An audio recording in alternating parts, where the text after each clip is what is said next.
భారత్ దక్షిణాఫ్రికా మధ్య జరుగుతున్న 2 టెస్టుల సిరీస్లో బాక్సింగ్ డే టెస్ట్ ముగియగా కొత్త సంవత్సరంలో జరగాల్సిన టెస్ట్ మాత్రమే మిగిలి ఉంది. జనవరి 3వ తేదీన ప్రారంభం కాబోయే ఈ టెస్ట్ మ్యాచ్లో విజయం సాధించాలని భారత్ దక్షిణాఫ్రికా జట్లు తీవ్ర స్థాయిలో కసరత్తులు చేస్తున్నాయి.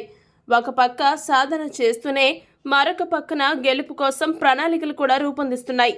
ఇప్పటికే మొదటి టెస్టులో గెలిచిన దక్షిణాఫ్రికా రెండో టెస్టులో కూడా గెలిచి సిరీస్ను క్లీన్ స్వీప్ చేయాలన్న తాపత్రయంతో ఉంది.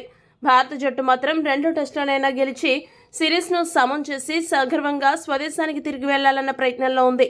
ఇక రెండవ టెస్ట్ కోసం రోహిత్ శర్మ సంచలన నిర్ణయం తీసుకున్నాడు.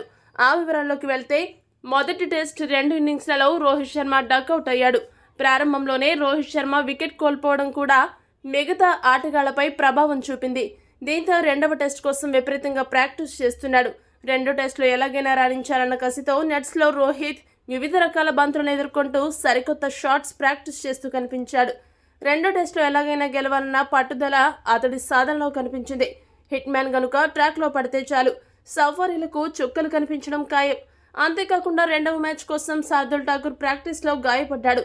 దీంతో అతడి స్థానంలో ఆవేష్ ఖాన్ లేదా ముఖేష్ కుమార్లలో ఒకరిని జట్టులోకి తీసుకోవాలని రోహిత్ శర్మ భావిస్తున్నాడు.